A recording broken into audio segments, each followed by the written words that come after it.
कितने प्रमाद के 15 भेद होते हैं।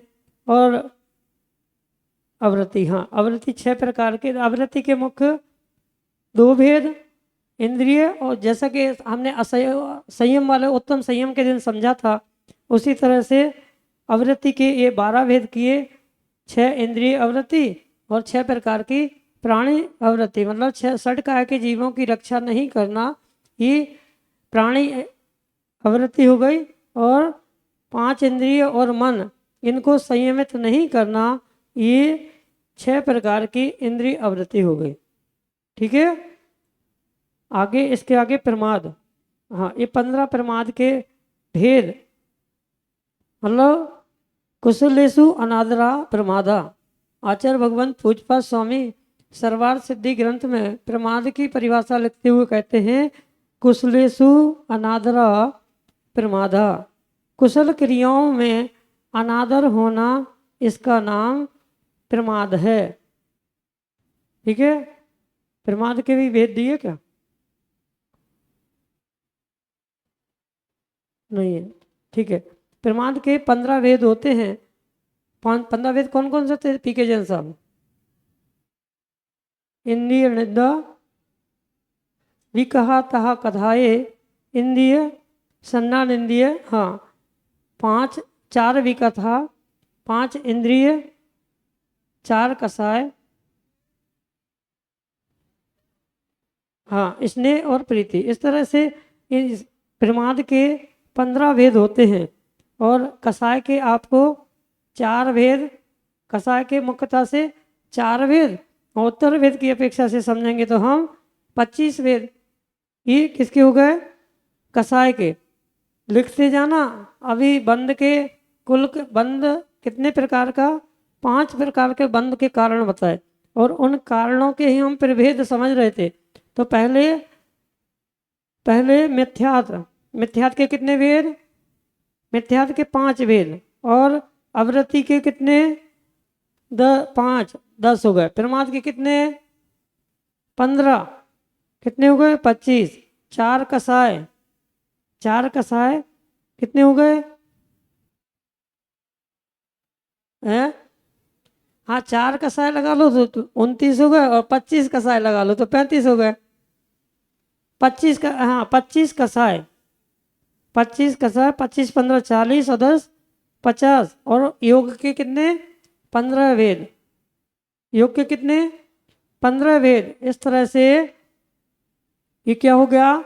इतने प्रकार से ये बंद के कारण कहे गए। कितने हो गए जिनेंद्र पंडित जी? 65 भेद हो गए। 65 हो गए, याद रखना। प्रतीक पीछे देखना, पहली अपन को ही ले जाना, एक ही चाहिए ना अपन को। तो ध्यान रखना कि ये किसके? बंद के कारण कहे।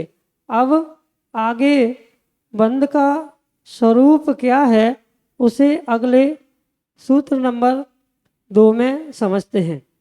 पहले बंद के कारण समझ में आए। बंद के कितने कारण? मुख्य रूप से बंद के कितने कारण? 5 कारण। कौन कौन से? मिथ्या दर्शन, आवृत्ति, प्रमाद, कसाय और योग। भानु, ये भी कसाय, ये भी प्रमाद है। कुशलेषु अनादरा प्रमादा। सामायिक कम की और सोमायिक थोड़ी ज्यादा हो गई है ना। तो ये भी कुशल क्रियाओं में अनादर का भाव होना, इसको प्रमाद कहा। और प्रमाद बंद का कारण है। और वृत्तियों को तो दिन में सोना ही नहीं चाहिए। दिन में सामान्य श्रावक को भी नहीं सोना चाहिए, फिर वृत्तियों को तो वैसे ही निषेध है। क्योंकि जितने पाप जागते जागते नहीं होते गोलू, उससे कहीं अधिक पाप सोते सोते होते। अब आप लोग कह सकते हो कि महाराज जी सोते टाइम तो कुछ हम करते ही नहीं है, सोते टाइम तो हमारा मन, इंद्रियां विश्राम को प्राप्त हो जाती हैं, मन भी सुप्त हो जाता है। इंद्रियां भले ही शिथिल हो जाएं, इंद्रियां भले ही कार्य न करें, लेकिन मन कभी शांत नहीं होता। मन तो किसी ना किसी रूप में चलता ही रहता है। ऐसे नहीं तो स्वप्न में सही, कहाँ कहाँ घूम के आ जाते, स्वप्न में कहाँ कहाँ चल के आ जाते। बहुत सारे लोग होते, अभी अपन ने समझा था ना कि ये आगे समझेंगे हम, जब ज्ञानावर दर्शनावरणी के भेद समझेंगे तो उसमें समझ में आएगा कैसे कैसे भाव करता है व्यक्ति और नींद में भी कैसे कैसे कार्य करता है, उसको आगे समझेंगे। तो ये कितने भेद हो गए भानु? ऐसे सिर हिलाने से काम नहीं चलेगा। कितने भेद हो गए हैं? आगे आ जाओ, थोड़ा सा नींद में हो, हमें सुनाई नहीं देता दूर का दिखाई भी नहीं देता और दूर का सुनाई भी नहीं देता। आगे आ जाओ थोड़ा सा। तो ये इसके बंध के 65 प्रकार भेद कहे। मुख्य 5 भेद मिथ्या दर्शन, अवृत्ति, प्रमाद, कसाय और योग। ये बंध के हेतु कहे, बंध के कारण कहे। अब बंध के स्वरूप को कहते हैं कि बंध किस प्रकार से होता है, वह स्वरूप यहाँ पर अगले दूसरे नंबर के सूत्र में कह रहे हैं। सूत्र नंबर 2, स कषायत्व जीव कर्मणो योग्यान पुद्गला नादत्ते स बंध। हाथ जोड़ लो।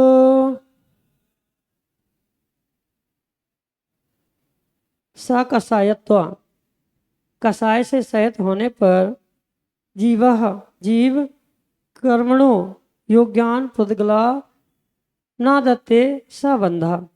मतलब कषाय सहित होने पर जीव आत्मा जब कर्म की योग पुद्गलों को ग्रहण करता है, वह क्या है? वह बंध है। मतलब जो कर्म आ चुके थे, जितनी बरगड़ाएं, कितने प्रकार की बरगड़ाएं बताई थी कल, परसों बता रहे थे ना महाराज, 23 प्रकार की बरगड़ाएं इस ब्रह्मांड में ठसाठस भरी हुई हैं। लेकिन प्रत्येक जीव उन सभी बरगड़ाओं को ग्रहण नहीं करता, मात्र 5 प्रकार की, है ना? कितने प्रकार की पीकेशन साहब? मात्र 5 प्रकार की बरगड़ाओं को ही ग्रहण करता है। और उन बरगड़ाओं के माध्यम से उन क्या कर्म के योग्य पुद्गलों को ग्रहण करना, कषाय से सहित जब जीव होता है तो क्या होता है? कषाय से सहित हुआ जीव ही उन कर्म के योग्य पुद्गलों को ग्रहण करता है और उसी को बंध कहा। चाहे वह शुभ कार्य करे अथवा अशुभ कार्य करे, तो शुभ कार्य भी कौन करता है? शुभ कार्य भी कसाई करता है, कसाई करता है। और अशुभ कार्य भी कसाई ही करता है। अकसाई जीव कभी भगवान की भक्ति नहीं करता। अकसाई जीव कभी भगवान की भक्ति नहीं करता, क्योंकि राग क्या है? राग क्या है? राग भी एक कसाय है ना। और जब कसाय तीव्रता को प्राप्त होती है तब भी भक्ति नहीं होती, और कसाय अकसाय में की अवस्था में भी व्यक्ति भक्ति नहीं करता। जब प्रशस्त कसाय होगी, कसाय प्रशस्त होती क्या? ठीक है जैन साहब, होती ना? हाँ तो फिर ठीक है, आपने स्वीकार कर ही लिया तो फिर होती है, नहीं तो सिद्ध कर दे। फिर होते तो उस प्रशस्त अवस्था में जो प्रशस्त राग है, तो क्योंकि जब तक राग नहीं होगा, अनुराग नहीं होगा, तब तक देवशास्त्र गुरु की भक्ति भी नहीं होगी। और उस अवस्था में जीव क्या करता है? उन बारगणाओं को ग्रहण करता है, उन पुद्गलों को ग्रहण करता है जो पुद्गण जीवात्मा के साथ एक में एक अवस्था को प्राप्त हो जाते हैं। उसका नाम बंध कहा। कसाय सहित होने से कर्म के योग पुद्गलों को जो आत्मा ग्रहण करता है, उसका नाम बंध है। मिथ्यात, अवृत्ति, प्रमाद, कसाय और योग ये बंध के हेतु कारण हैं। और इन कारणों से सहित जब आत्मा कसाय से युक्त होता है और पुद्गलों को ग्रहण करता है, उन कार्मांग बड़गणाओं को कर्म रूप परिणत कराया जाता है, उसका नाम बंध कहा। अब बंध के भेद कहते हैं, पढ़ते हैं अगला सूत्र नंबर 3, तीसरा सूत्र। हाँ, बंध क्या है? बंध के भेद बता रहे हैं, ठीक है। प्रकृति स्थिति अनुभव प्रदेश तद्वया, प्रकृति स्थिति अनुभव प्रदेश तद्वया। तद्विद्या, वह बंध प्रकृति स्थिति अनुभाग और प्रदेश के भेद से 4 प्रकार का कहा। 4 प्रकार का बंध कहा। पहला योग से कौन सा बंध होता है? योग से प्रकृति और प्रदेश बंध होता है, और कषाय से स्थिति और अनुभाग बंध होता है। प्रकृति यानी स्वभाव, प्रकृति यानी स्वभाव कैसा है? तो उस कषाय का स्वभाव है और किस स्वभाव के कर्म बन रहे हों वहाँ पर। जैसे नीम की प्रकृति कैसी है? नीम की प्रकृति कैसी है? नीम की कड़वी होती है प्रकृति, उसका स्वभाव कड़वा होता है। और मिश्री की मीठी होती है। इसी तरह से जिस कर्म की जो प्रकृति होती है वह अपने रूप फलित होती है। जैसे ज्ञानावरणी कर्म की प्रकृति कैसी है? ज्ञान को आवरित करना, आवरण देना। तो दर्शनावरण की कर्म की प्रकृति दर्शन गुण को आवरित करती है। इसी तरह से वेदनी कर्म की प्रकृति सुख दुख का अनुभव कराती है। तो मोहिनी कर्म की प्रकृति जीव को मोहित करती है, और मोहित सागर नहीं, जीव को आकर्षित करती है, मतलब वो मोहित। और अंतराय मतलब अंतराय की प्रकृति विघ्न करना है। आयु की प्रकृति एक समय तक एक पर्याय में बांध कर रखना। और गोत्र की प्रकृति ऊंच नीच का बंद करा रही है, वह गोत्र की प्रकृति है। नामकरण की प्रकृति जो नाना रूपता को प्रदान करती है, वह नामकरण की प्रकृति है। आगे प्रकृति बंध के भेद को कहते हैं। अगला सूत्र नंबर 4। आद्यो ज्ञान दर्शनावर्ण वेदनीय मोहिनी आयुर्नाम गोत्रंत्राया।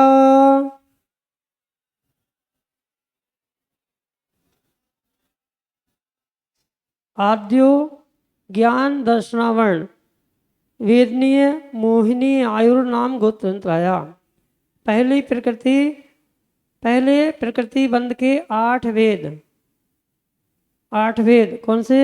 ज्ञानावर्णी, दर्शनावर्णी, वेदनीय, मोहिनीय, आयुर, नाम, गोत्र और अंतराय। ये 8 कर्म होते हैं। ये 8 कर्म होते हैं। और ये पहले ही हम समझ के आए पिछले सूत्र में, प्रत्येक का चार्ट होगा, है ना, कि प्रकृति बंध किससे होता है? योग से प्रकृति बंध होता है। योग मतलब क्या है? बड़ी स्क्रीन पर नहीं आ रहा क्या? आया क्या? देखो भैया, बड़ी स्क्रीन पर क्यों नहीं आ रहा? तो योग मतलब क्या? मन वचन काय की प्रवृत्ति को योग कहा। आया क्या? आ रहा है। ध्यान रखो, काकोरी में है ना, अपन डेली समझ लिया करो थोड़ा सा। आ गया ना? ठीक है। तो ये क्या प्रकृति को समझ रहे थे, स्वभाव को प्रकृति कहते हैं। और जिसके कारण से जो ज्ञान को उद्घाटित नहीं होने देता, अथवा जिसके अभी जैसा समझा था उसी प्रकार से क्रम से ये क्या है? 8 कर्मों की प्रकृति है, मतलब स्वभाव है। ये इन 8 कर्मों का स्वभाव है। ज्ञानावर्णी का स्वभाव ज्ञान को आवृत करना, दर्शनावर्णी का स्वभाव दर्शन नहीं होने देना, वेदनी का स्वभाव सुख दुख का अनुभवन करना, मोहिनी का स्वभाव आकर्षित होना, आयु का स्वभाव एक निश्चित सीमा तक एक पर्याय में बांध के रखना, नाम का स्वभाव जो विभिन्न रूपता देखी जाती है जीव की, वह नाम कर्म का स्वभाव है। और गोत्र जो उच्च नीच का भेद कराता है, उच्च नीच की संज्ञा प्राप्त कराता है, वह गोत्र है। और अंतराय जो लाभादिक में विघ्न करे, उसका नाम अंतराय कर्म है। ये ज्ञानावरण कर्म आपने पढ़े होंगे 8 प्रकार के कर्म होते हैं और इन 8 कर्मों के मुख्य रूप से 2 भेद कहे। 2 भेद कहे, कौन कौन से 2 भेद होते हैं पढ़े आप लोगों ने क्या? हाँ, स्क्रीन पर दे तो देख लिए, वो तो देख ही रहे हैं, देख के तो कोई भी बता सकता है। वैसे ठीक है, लेकिन वैसे भी आप लोग ज्ञानी हो, बहुत सारी चीज़ पढ़ रखी है।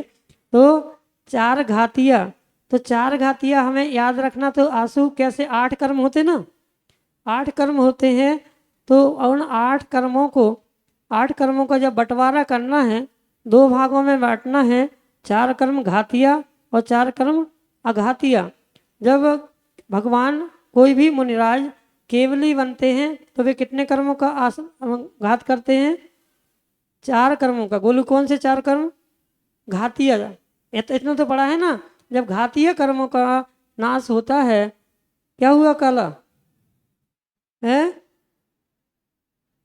अच्छा, घातीय कर्म बता रहा हूँ। अच्छा, तो घातीय कर्म बताने का, याद करने का बहुत आसान तरीका है। 1, 2, 4 और 8, एक क्रम याद कर लो। घातीय कर्म कौन से हो गए, नाम पता होगा तो हमें तो बता ही दोगे।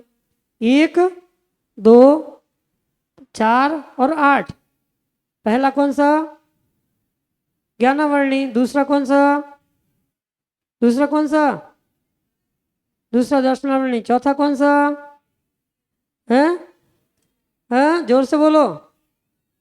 वेदनी है कि मोहिनी है? अच्छा, कुछ भी बोल दो, नहीं है बोल दिया, आखिरी में महाराज लगा ही लेंगे। अब वेदनी बोला कि मोहिनी बोला। तो चौथा कौन सा है? मोहिनी है। और 8वां कौन सा? अंतराय। तो ये 4 घातीय कर्म हो गए। अब जो शेष बचे वे कौन से हो गए? वे अघाती कर्म हो गए। शेष कौन से बचे? नाम, नाम, गोत्र और वेदनीय और आयु। ये जो 4 कर्म हैं, ये कौन से हैं भानु? अघातीय कर्म। ठीक है। मॉनिटरों को एक जिम्मेवारी दे रहे हैं कि मॉनिटरों को अपने अपने ग्रुप में जो मॉनिटर्स हैं वो ध्यान रखें, चाहे महिला ग्रुप वाले हों चाहे पुरुष ग्रुप वाले हों, वो ध्यान रखें कि मॉनिटर्स को अपने अपने शिवरार्थियों की कॉपी चेक करना है। किसने कितनी सुंदर कॉपी लिखी इस बार? 5 नंबर कॉपी के हैं। तो हाँ, तो सब मॉनिटर अपने अपने शिवरार्थियों की कॉपी चेक कर लें। और दूसरा काम मॉनिटर को ये है कि अपने अपने ग्रुप में जो किसने कितने उपवास किए हैं, 5 या 5 से अधिक वालों की लिस्ट हम तक भिजवा दें। ठीक है। तो इस तरह से हमने ये 8 कर्मों के स्वरूप को समझा, प्रकृति बंध के भेद को समझा और कर्मों के मुख्य 2 भेद हमने समझे, घातिया और अघातिया। अब क्या हुआ है? पीछे चला गया। अच्छा, अभी आ जाएगा। ठीक है। तो ये घातिया और अघातिया के भेद से कर्मों के भेद हुए। अब कर्मों की उत्तर प्रकृतियों यानी उत्तर भेदों को कहते हैं। पढ़ते हैं अगला सूत्र नंबर 5। पंच नव द्वष्टाविंशति चतुर्द्वि चत्वारिंश द्वि पंच वेदा यथा क्रम।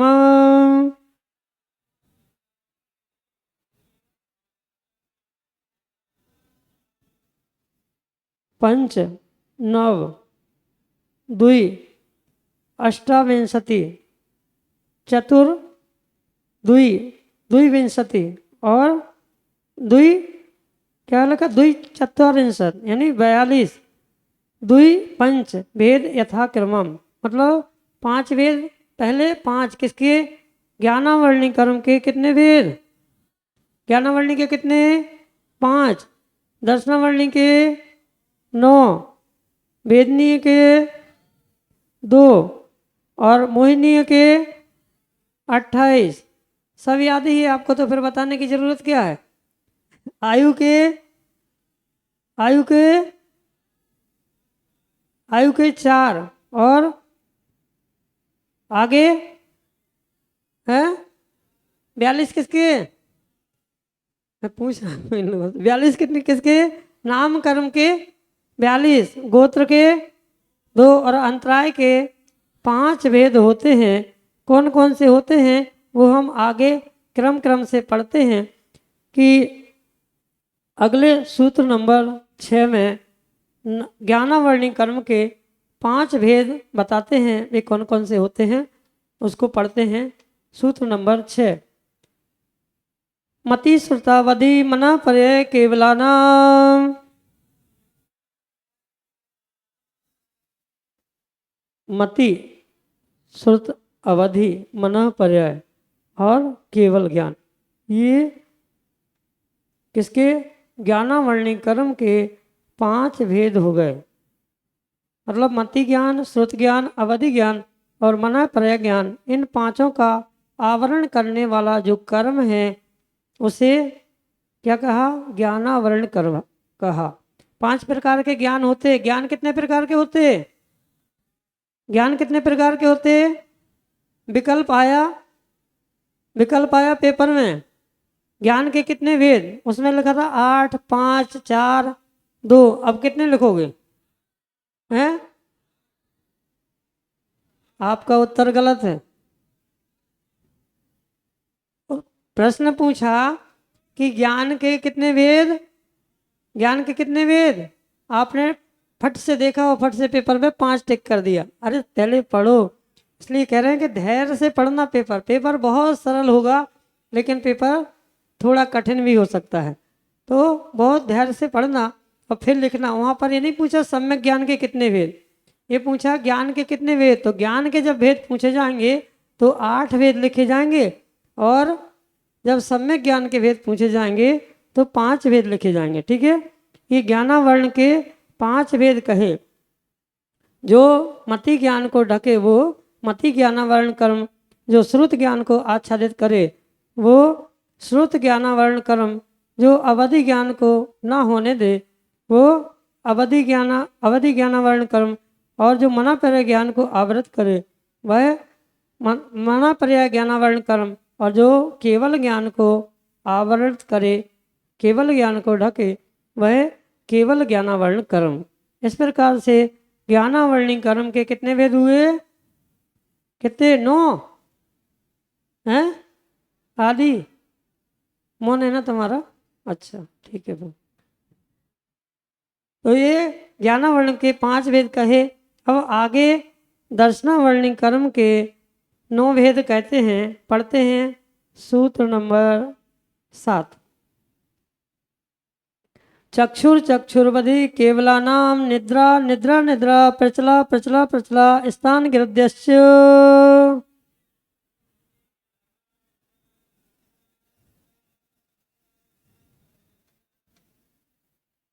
चक्षुर, चक्षु, अचक्षु, अवधि, केवल, केवल, निद्रा निद्रा निद्रा, प्रचला प्रचला प्रचला और स्थान गृद्धि स्थान गृद्धि, ये इस प्रकार से कुल मिला के कितने? 9 भेद किसके हो गए? किसके हो गए? दर्शनावर्णी कर्म के भेद हो गए। ठीक है, जो दर्शन को ना होने दे, दर्शन से रोके, उसका नाम दर्शनावरण कर्म। और उसके 9 भेद, जो चक्षु के द्वारा सामान्य अवलोकन ना होने दे, जो हमें नेत्रों से, जो हम नेत्रों से देखते हैं उस पर जो आवरण करे वह चक्षु दर्शनावरण।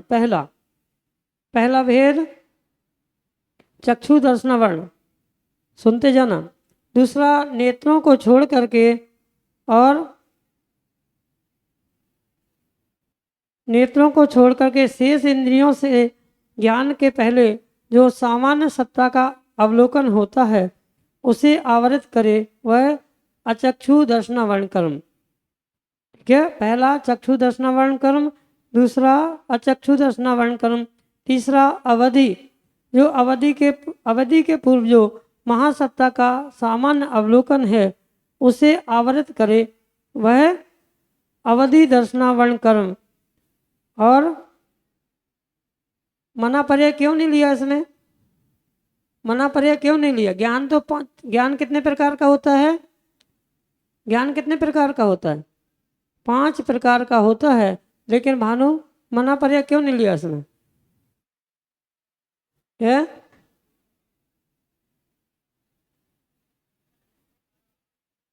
हाँ, इस अपेक्षा से उसको यहाँ पर मना पर्यायज्ञान को नहीं लिया। ठीक है, तो अगला अवधि हमने कितना पढ़ा?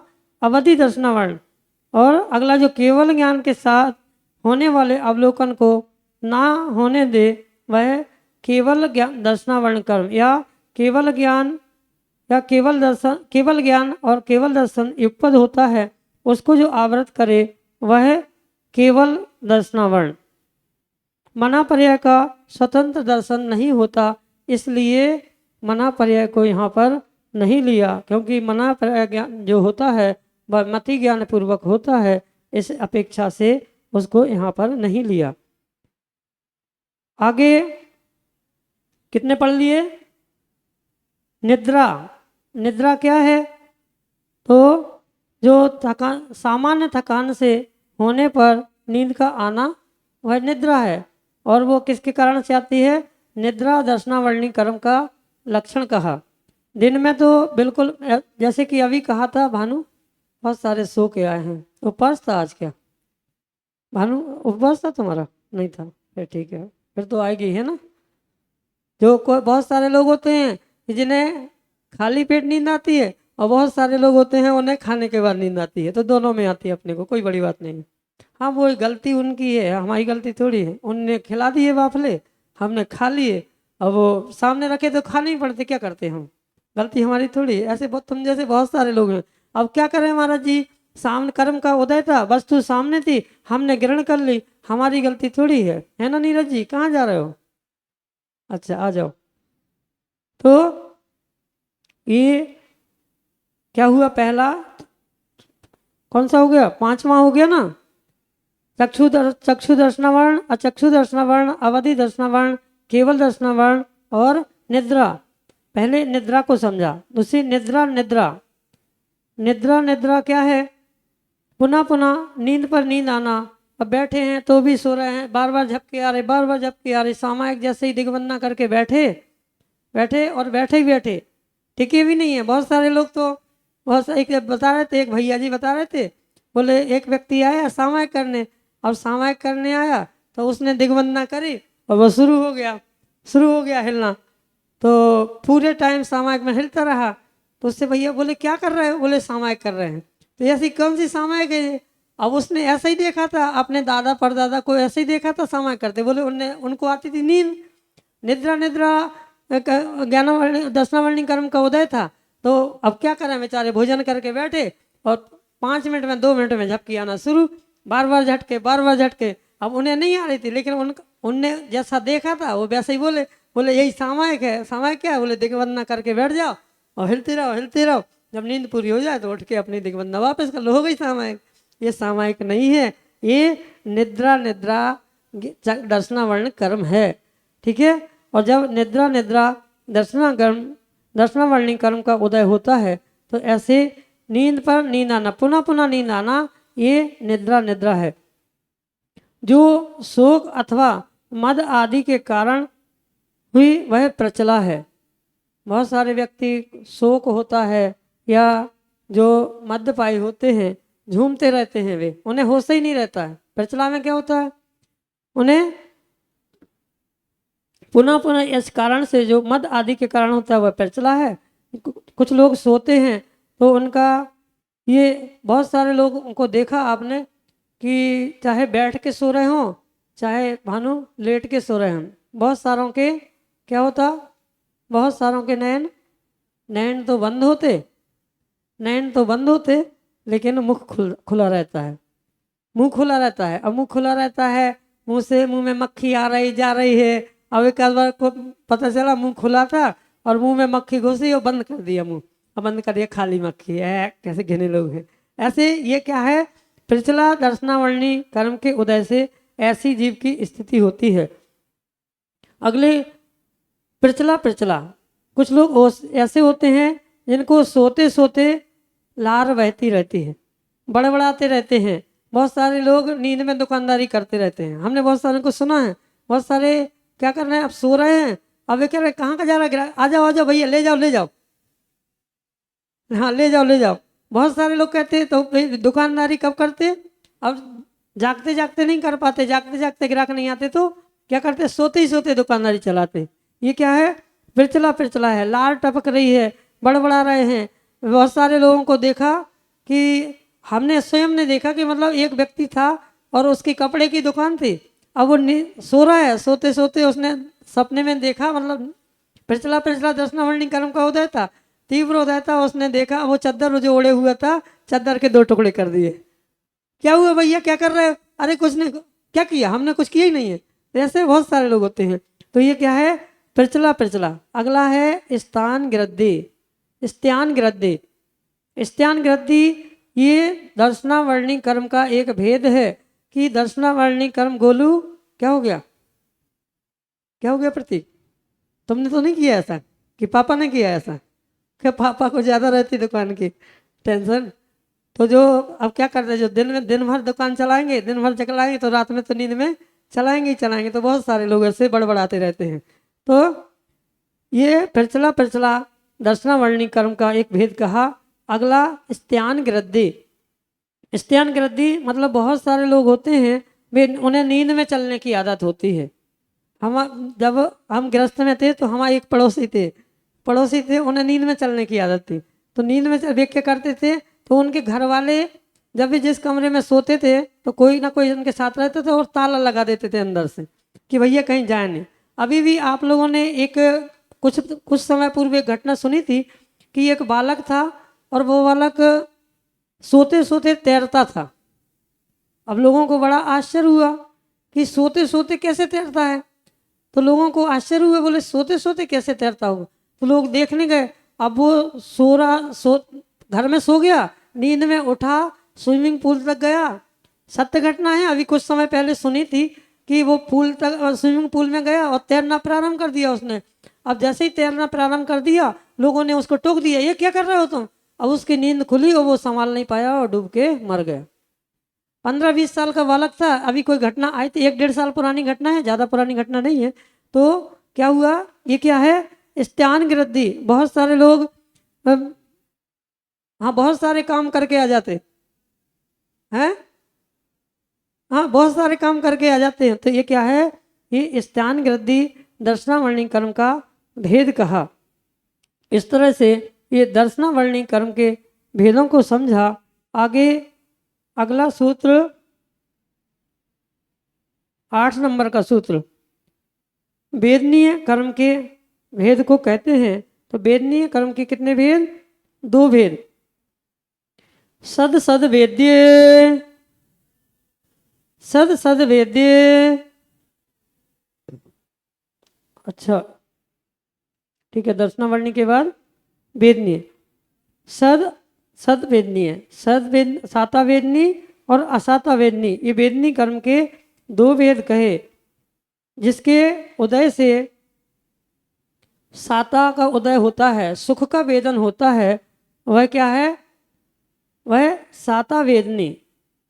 अभी आप इतनी तेज धूप पड़ रही है और इस तेज धूप में भी बढ़िया हवा में बैठे हो, जिनवाणी सुन रहे हो, सब कुछ ठीक लग रहा है, ये क्या है, ये साता वेदनी कर्म का उदय है। और आप देखो ऐसे लोग भी हैं बेचारे कि वे धूप में काम कर रहे हैं, पसीना बह रहा है, दुखी हो रहे हैं, फिर भी क्या करें, करना पड़ रहा है। तो ये क्या है, उनका असाता वेदनी कर्म का उदय है। जिसके कारण से दुख का वेदन होता है, वह क्या है, वह असाता वेदनी। ठीक है, पहला साता वेदनी और दूसरा असाता वेदनी। साता वेदनी से सुख का अनुभवन होता है और असाता वेदनी के उदय से क्या होता है, दुख का अनुभव होता है।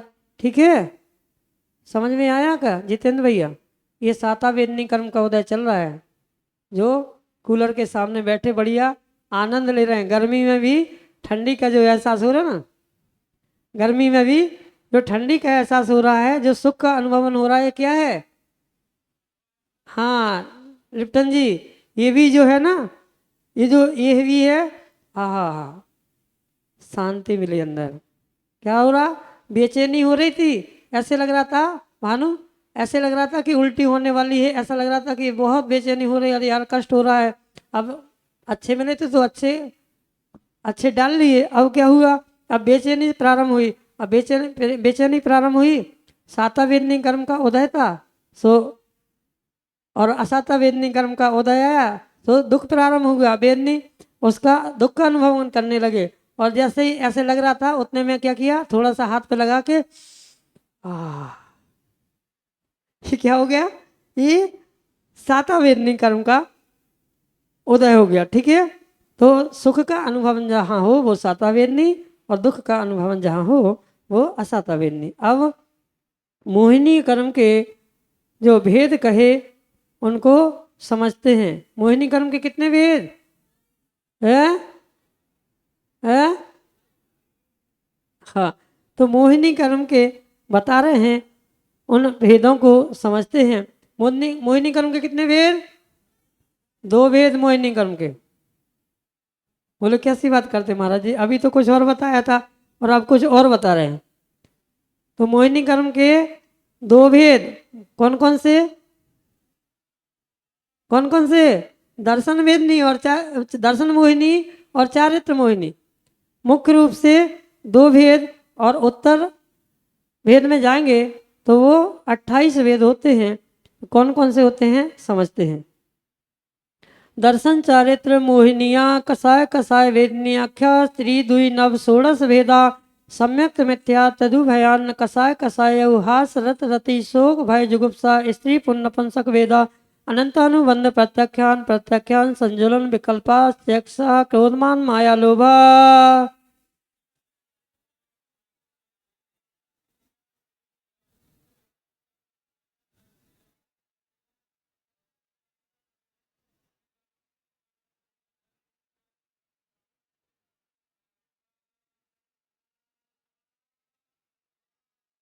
लोभा माताओं का सूत्रोच्चारण का त्याग है क्या? अरे कम से कम एक बार उच्चारण ही कर लो। उच्चारण करने मात्र से असंख्यात गुण श्रेणी कर्मों की निर्जरा होती है। ठीक है, तो कम से कम उच्चारण ही कर ले हम। तो दर्शन मोहिनी, दर्शन चारित्र मोहिनियाँ, मुख्य रूप से मोहिनी कर्म के दो भेद। मोहिनी कर्म के दो भेद कौन कौन से? दर्शन मोहिनी और चारित्र मोहिनी। और दर्शन मोहिनी के कितने वेद? दर्शन मोहिनी के कितने वेद? 3 वेद, सम्यक तो मिथ्यात्व और सम्यक प्रकृति। ये 3 भेद किसके? दर्शन मोहिनी के। और चारित्र मोहिनी के कितने कितने? 16 भेद। इस तरह से अब हम उन्हें क्रम क्रम से समझते हैं। जो चारित्र का विघात करे वह चारित्र मोहिनी, और जो दर्शन और चारित्र दोनों का भी विघात करे वह दर्शन मोहिनी। इसलिए दर्शन इस मोहिनी कर्म को दो मुही नागिन कहा है। नागिन देखी आप लोगों ने? नागिन देखी? नागिन नागिन, हाँ नागिन देखी। बहुत सारे लोग कर रहे थे ना रात में नागिन, तो वो वाली जो रात में कर रहे थे नागिन, वो वाली नागिन नहीं, मतलब जो यहाँ कर रहे थे वो नागिन जो होती है, तो नागिन दोनों तरफ से डसती है। तो क्या कहा इसको? दो मुही नागिन कहा। किसको है? हाँ, तो उसको कैसे? जिसके उदय से जीव जिनेन्द्र भगवान के यथार्थ स्वरूप के विपरीत श्रद्धा करता है वह दर्शन मोहिनी अथवा मिथ्यात्व है। जिस प्रकृति के उदय से सम्यक गुण में सम्यक चल मल आदि जो अवगाढ़ 3 दोष समझे थे हमने, वह सम्यक प्रकृति है। और जिसके उदय से मिले जुले परिणाम होते हैं, हाँ वह क्या है? सम्यक मिथ्यात्व प्रकृति कहते हैं। जैसे माँ चटनी खाई आपने? चटनी कौन सी? इमली की चटनी, गुड़ वाली।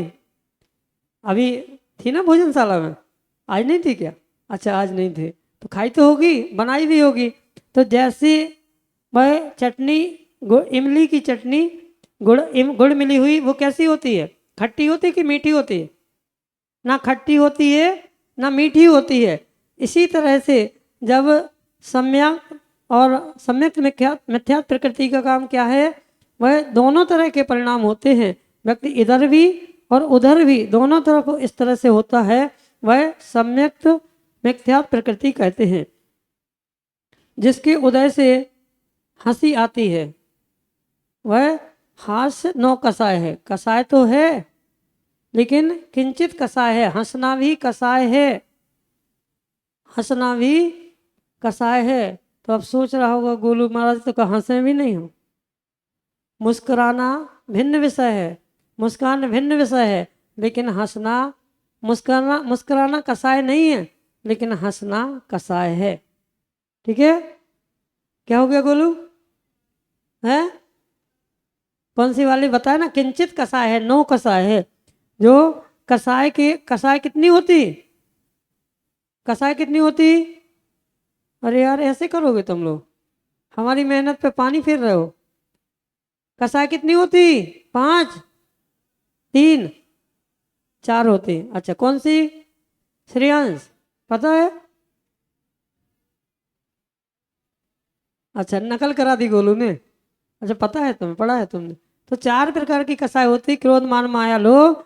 और उस कसाय के जो उत्तर भेद होते हैं वो 16 कसाय होते हैं। वो कसाय है लेकिन वो किंचित कसाय है, पूर्ण रूप से कसाय नहीं है। हाथ से आगे आगे पढ़ रहे हैं अपन उसको। तो जो जिसके उदय से हंसी आवे वह हास्य नौ कसाय है। और हास्य से भी कर्म बंद होता है। अपने हंसी हंसी में बोल दिया और सामने वाले को कष्ट हो गया तो आपकी हंसी किसी के प्राणों के घात का कारण भी बन सकती है। इस तरह से इससे क्या होगा? चारित्र मोहिनी कर्म का बंध इससे होता है। ठीक है, तो पहली कौन सी? हास्य। दूसरी रति, जिससे राग रूप परिणाम होते हैं। एक दूसरे जीव के प्रति राग रूप जो परिणाम होते हैं वह किसका काम है? वह रति कसाय, रति नो कसाय है, उसका काम है।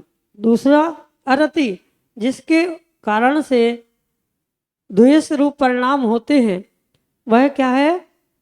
वह अरति, अरति नाम की नो कसाय, अरति नो कसाय। ठीक है, रति अरति। शोक, जिसके कारण से जीव, कल हमने समझा था दुख शोक, शोक की परिभाषा समझी थी ना कल? है अरे यार शोक की परिभाषा नहीं पढ़ी? दुख शोक तापा क्रंदन पढ़ा था ना? तो ये क्या था? दूसरा शोक, इष्ट के वियोग होने पर जो व्यथा रूप परिणाम हो रहे हैं उसका नाम शोक कहा। और उसके बाद भय, जिससे उसके उदय से उद्वेग, मतलब जिसके अंदर, जिसके कारण से क्या होता है? डर, अंतरंग में एक डरना जो है वह डरना भी नो कसाय है। इसके बाद भय जुगुप्सा, जिसके उदय से ग्लानि उत्पन्न होती है, वह जुगुप्सा नो कसाय। जिस कर्म के उदय से स्त्री भावों को प्राप्त होता है जीव, वह क्या है? स्त्रीवेद है। हास रति अरति शोक भय जुगुप्सा स्त्री है। राग पैदा होना, हाँ तो बात कसाई की चल रही ना। तो और उसके उदय से जिसके उदय से पुरुष के साथ रमने के भाव होते हैं वो क्या है? पुनभेद, स्त्री पुरुष, पुरुष कसाय, पुरुष भेद एक कसाय हो गए, नो कसाय है ना। नपुंसक, जिसमें दोनों के भाव होते हैं वह नपुंसक हो गया। और ये नो कसाय, तो कितनी हो गई? ये नौ संख्या में होने से 9 है और किंचित कसाय होने से इनको नो कसाय कहा। नो मतलब किंचित। इस तरह से कितनी हो गई? और आगे जो अनंत कसाय के मुख्य 4 भेद बताए हैं, कौन से? क्रोध मान माया लोभ। तो इनके क्रोध मान माया लोभ के भी प्रत्येक के 4 वेद कौन से? अनंतानुबंधी, अप्रत्यख्यान, प्रत्यख्यान और संजुलन। तो जो अनंत संसार के कारण होने से मिथ्यात्व को अनंत कहते हैं और उसके साथ इसका जो बंध है उसे अनंतानुबंधी कहा। ठीक है। अनंतानुबंधी कसाय सम्यक्ताचरण चारित्र का घात करती है, इसलिए उसको क्या कहा? अनंत अनंत संसार, मुख्यतः से अनंत संसार का कारण होने से वह क्या हो गई? अनंतानुबंधी। और यानी अल्प प्रत्याख्यान यानी थोड़े से चारित्र का आवरण करने वाली है, जो देश चारित्र अथवा संयमा को भी करने में समर्थ नहीं होती। वह क्या है? जिसके उदय से जीव संयम को भी धारण नहीं कर पाता, वो क्या है? अप्रत्याख्यान कसाय है। ठीक है। तीसरी कसाय प्रत्याख्यान आवरण। इस कसाय का उदय अंतर्मुहूर्त काल और वासना काल 6 माह है। किसका? अप्रत्याख्यान का। जो सकल चारित्र को घाते वह प्रत्याख्यानावरण कसाय, और जिसके उदय से यथाख्यात चारित्र ना हो सके वह संजुलन कसाय है। जो संयम के साथ ज्वलित है, जागृत रहे, किंचित है, फिर भी कसाय रूप में है, और इसका काल कितना? अंतर मुहूर्त मात्र होता है। अंतर मुहूर्त मात्र में जीव संभाल लेता है, तो ये संजुलन का जब उदय होता है। ठीक है। तो इस कसाय के स्वरूप को बताते हुए अनंतानुबंधी कसाय जो होती है, अनंतानुबंधी किसी से हमारे क्रोध रूप परिणाम हुए और 6 माह से अधिक वो जो चले गए, वो क्या है? अनंतानुबंधी। तो इसका स्वरूप कैसा कहा? जैसे पत्थर पर एक लकीर खींच दी, पत्थर पर एक रेखा बना दी, अब वो रेखा कब मिटेगी? कब मिटेगी? वो कभी मिटने वाली नहीं है। तो ये क्या है? ये अनंतानुबंधी का स्वरूप कहा। और अप्रत्याख्यानावरणी कसाय कैसी होती है? मिट्टी पर खिंची हुई लाइन की तरह। तो मिट्टी की जो खींची हुई है वो कुछ समय के अंतराल के बाद जब पानी गिरेगा तो क्या होगा? वो समाप्त हो जाएगी। और प्रत्याख्यानावरण और रेत पर खींची हुई रेखा के समान। और संजुलन कसाय जो है वह जल पर खींची हुई रेखा के समान है, कि जल पर आपने इधर रेखा खींची और पीछे पीछे मिटती जाती है। इसी तरह से संजुलन कसाय का स्वरूप होता है। और संजुलन कसाय कितने, उसका काल कितना कहा? अंतर मुहूर्त मात्र काल में वह परिवर्तित होती ही होती है। तो इस तरह से ये हमने क्या समझे? क्या समझे? मोहिनीय कर्म के उत्तर भेदों को समझा। ठीक है। अब आगे आयु कर्म के, हाँ अगले में है, अगली पीडीएफ में है। ठीक है। सूत्र आ गया ना? सूत्र नंबर 10, सूत्र इसी में है। सूत्र नंबर 10, आयु कर्म की उत्तर प्रकृतियों को समझते। हाँ ठीक है। नारक तैर्योग्योन मानुष देवानी, नारक तैर्योग्योन मानुष देवानी, नरक आयु। आयु कर्म की उत्तर प्रकृतियां बता रहे हैं। कितनी है? कितने समझे थे हमने? कितने आयु कर्म के कितने भेद हैं? 7, 5, 4, अच्छा 7, 5, 4, अच्छा 4 भेद में। तो कौन कौन से? नरक आयु, तिर्यंच आयु, मनुष्य आयु और देव आयु। ये आयु कर्म के 4 भेद कहे। 5 इंद्रियां, मन वचन काय, और 3 मन वचन काय, ये 3 आयु और श्वासोच्छ्वास, ये 10 प्राण होते हैं। ये 10 प्राण, इन 10 प्राणों में मुख्य प्राण क्या है? आयु प्राण को कहा। आयु प्राण को मुख्य प्राण कहा। जिसके होने से जीवन है और जिसके नहीं होने पर मरण है, वह आयु है।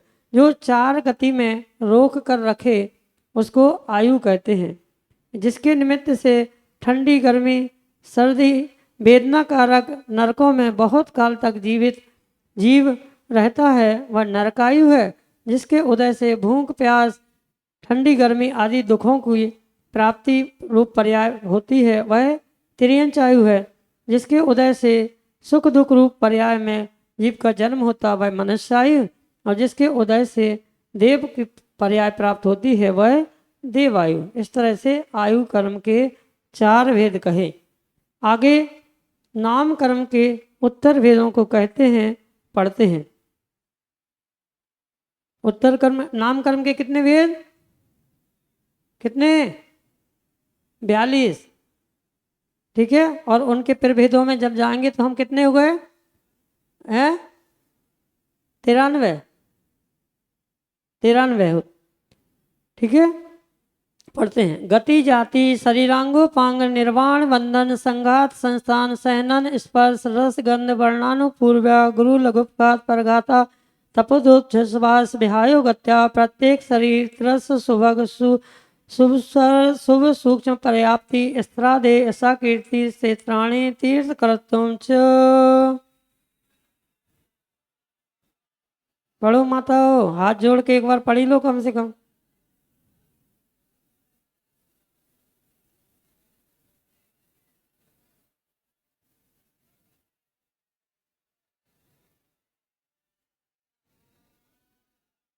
कितने बैठे तुम लोग? 200 250 300 लोग बैठे हो, और आवाज़ कितने 10 लोगों को भी नहीं आती। हाँ, हमने तो पढ़ लिया भानु से। पढ़ो एक साथ।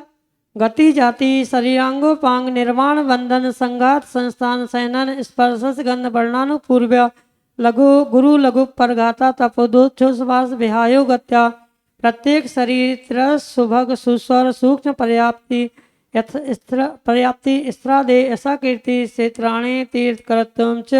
पढ़ो एक साथ।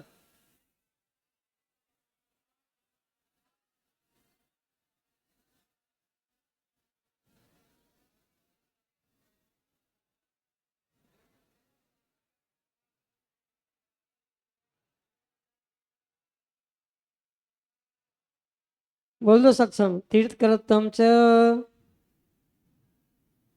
चलो, तो कौन से 42 वेद हैं उसको यहाँ पर कह रहे हैं। गति जाति शरीर अंगोपांग निर्वाण निर्माण निर्वाण नहीं निर्माण बंधन संघात संस्थान सहनन स्पर्श रस गंध वर्ण अन्नपूर्व अग्रु लघु उपघात परघात आतप उद्योत उच्छ्वास विहायो गति, ये 21।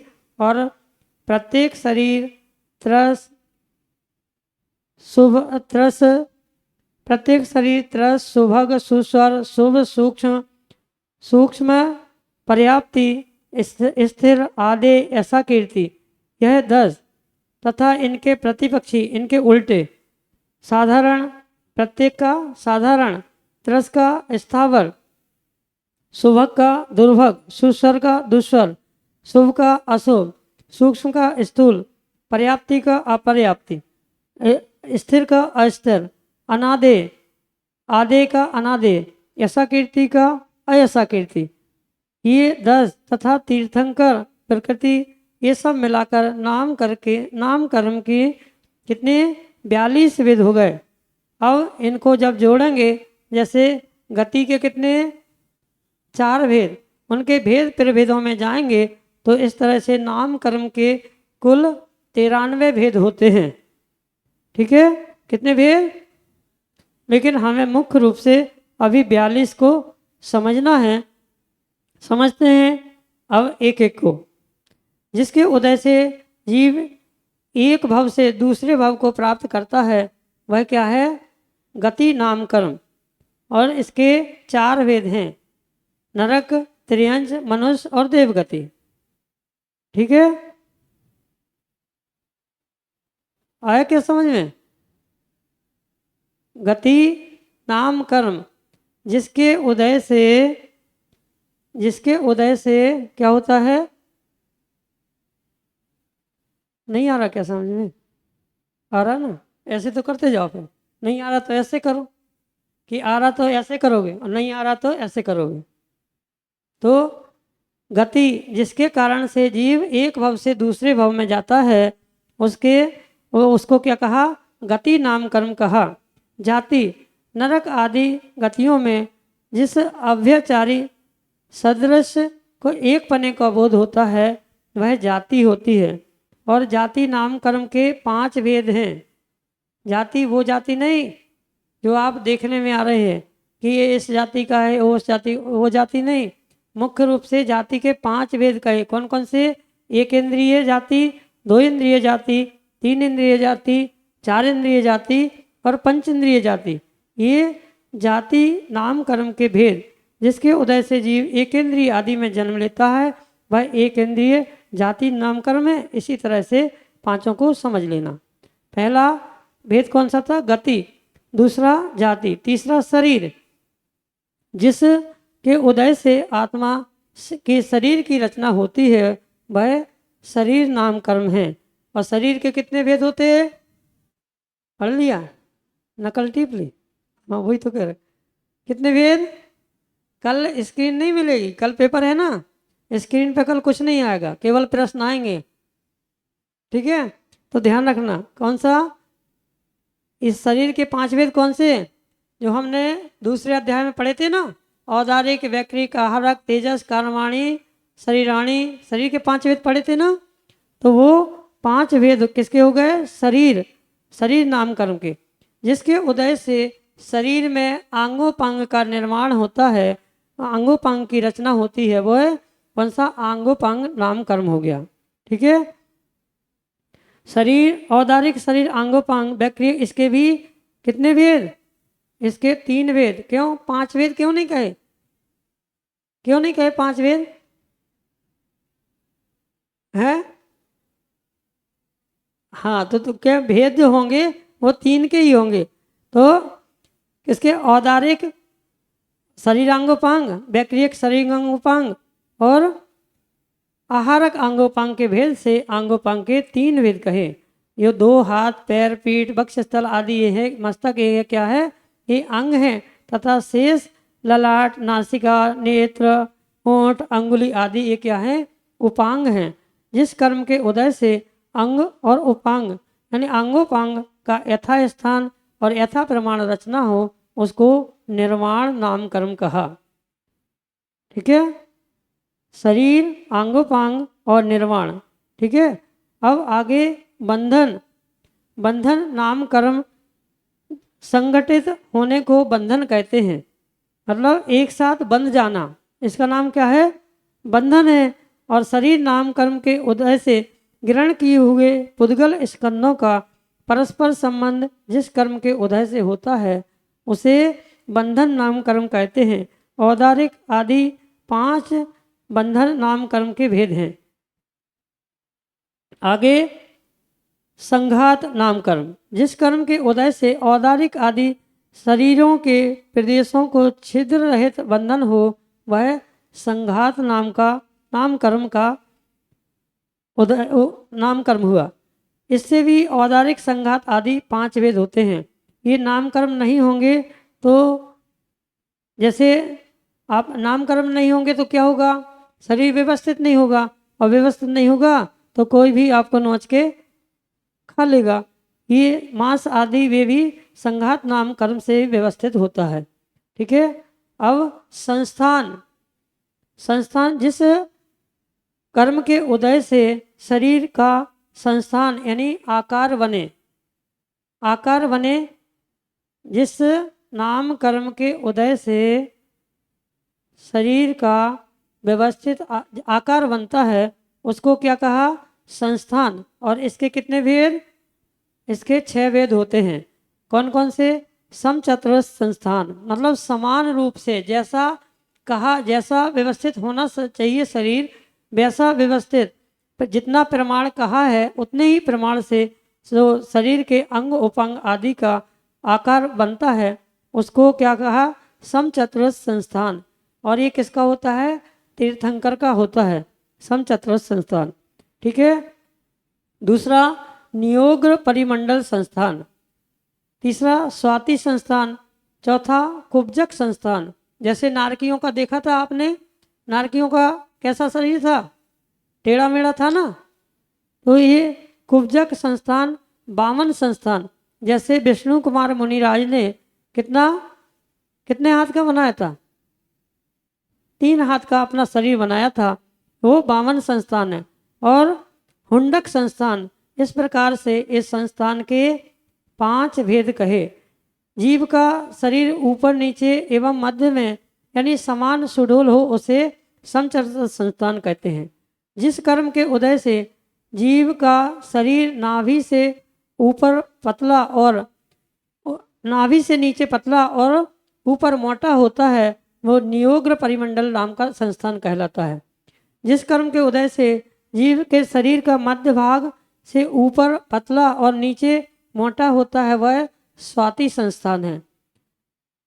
जिस नाम कर्म के उदय से शरीर का मध्य भाग शरीर का मध्य भाग और ऊपर पतला और नीचे मोटा होता है, वह स्वास्थ्य संस्थान। जिस नामकर्म के उदय से कुबड़ा शरीर प्राप्त होता है, वह कुब्जक संस्थान। और जिससे बौना शरीर प्राप्त होता है, वह वामन संस्थान। और जिस कर्म के उदय से आंगोपांग किसी विशेष आकृति के ना हो, वह क्या है, हुंडक संस्थान है। इस प्रकार से संस्थान यानी हड्डियों का दृढ़ होना, ये अथवा जिसके उदय से अस्थियों का बंधन विशेष होता है, वह संहनन नाम का संस्थान हो गया। अगला संहनन मतलब हड्डियों का व्यवस्थित दृढ़ होना, मजबूती जो होना, वो क्या है, संहनन नाम का संस्थान है। और इसके भी 6 भेद कहे। कौन से? अब महाराज जी काहे के भेद बताओगे? कुछ समझ में आ रहा कि नहीं आ रहा? समझ लो, बस इतना ही समझ लो, जितना समझाते जा रहे हैं उतना समझते जाओ।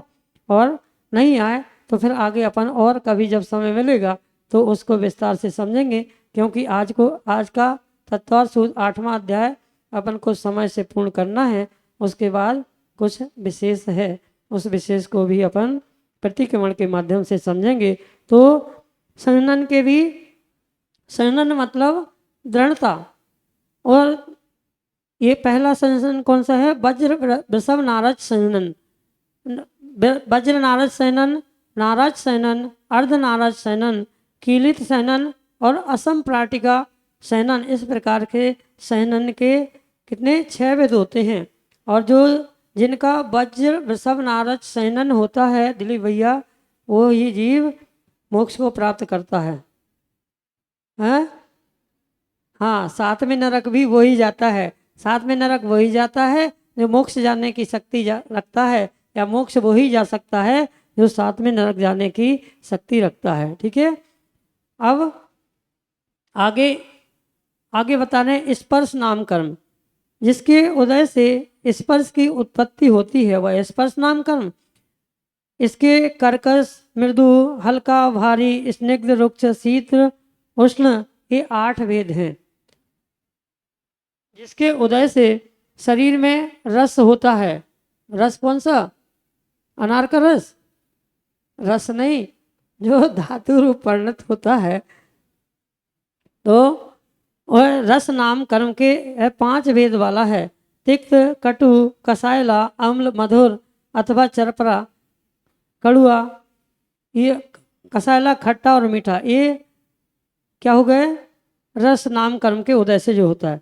अगला गंध, जिसके उदय से शरीर में सुगंध अथवा दुर्गंध हो, ये गंध नाम कर्म है।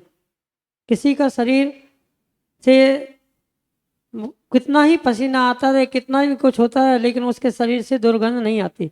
और कुछ ऐसे व्यक्ति होते हैं, वे दिन में 4 बार लिप्टन जी 10 बार भी नहा लें तो भी कोई पास में पहुंचता है तो कहते भैया दूर हो जा थोड़ी, तुम्हारे शरीर से दुर्गंध आ रही है।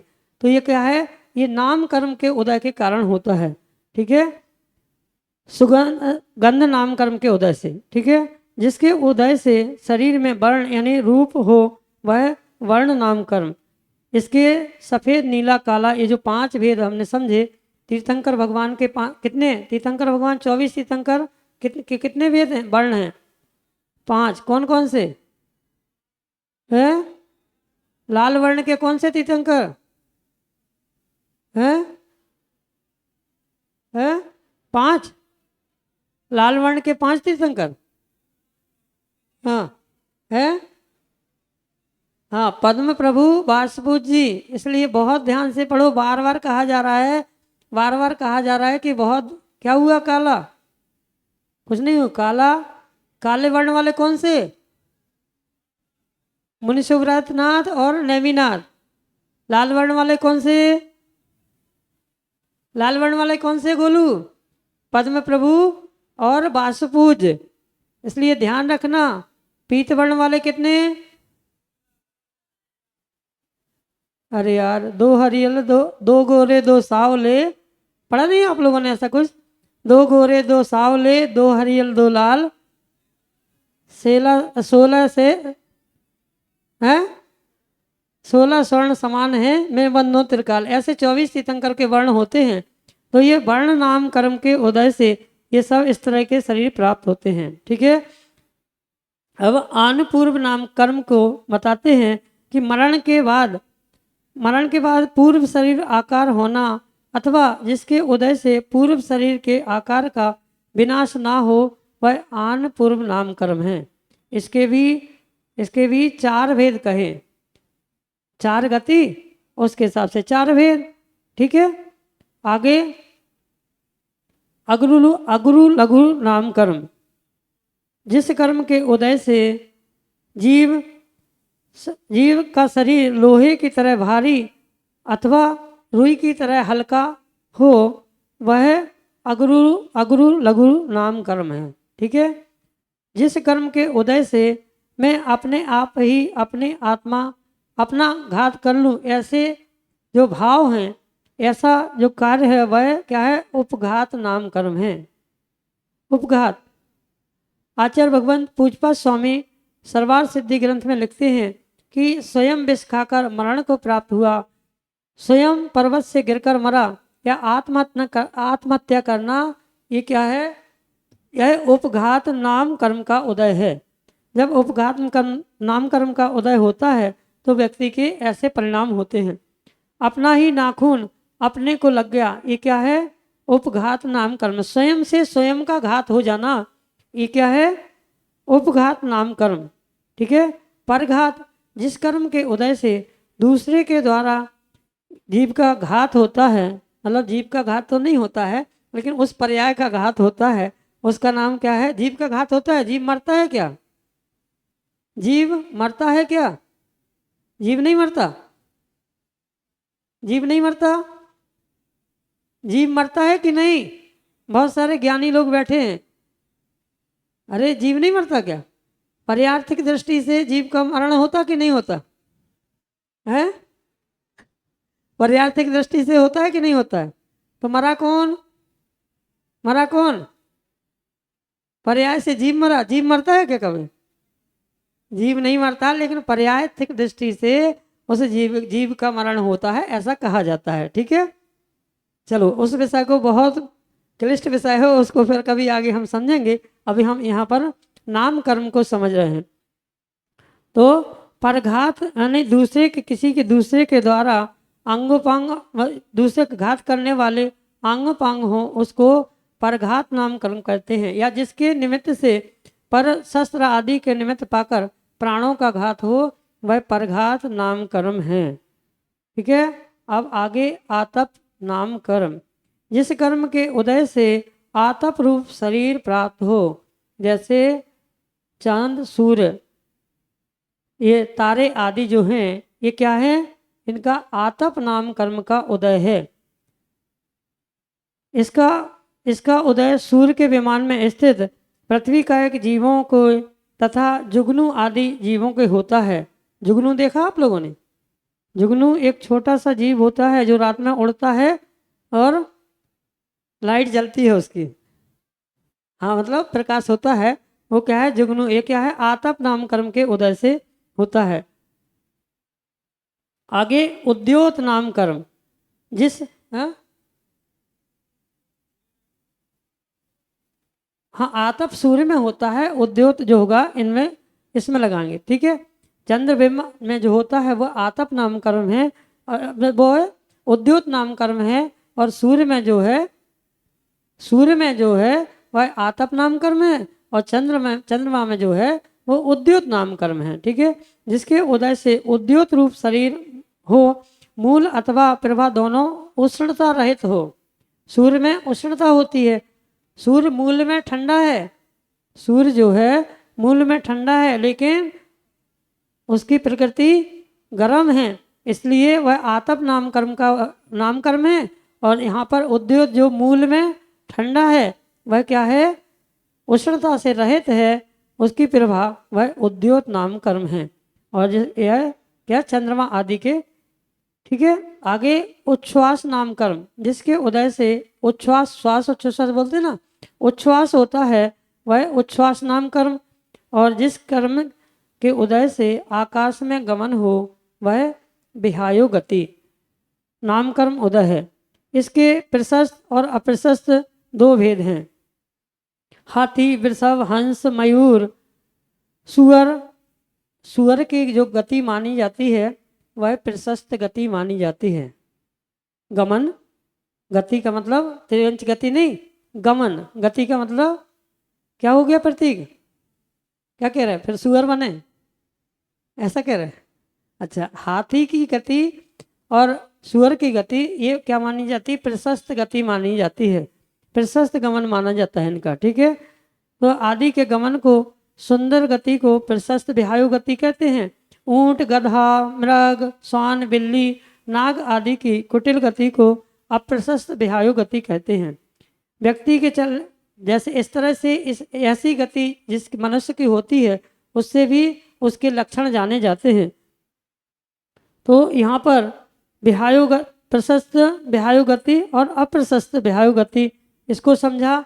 आगे प्रत्येक शरीर, अब क्या ये भेद समझे थे, अब उनके प्रभेद को समझ रहे हैं, उसके विपरीत शरीर, प्रत्येक शरीर क्या है, जिस नाम कर्म के उदय से एक शरीर को का एक ही स्वामी हो, वह क्या है, प्रत्येक मतलब प्रत्येक का एक एक पृथक पृथक जिसका है वह प्रत्येक शरीर नाम कर्म है।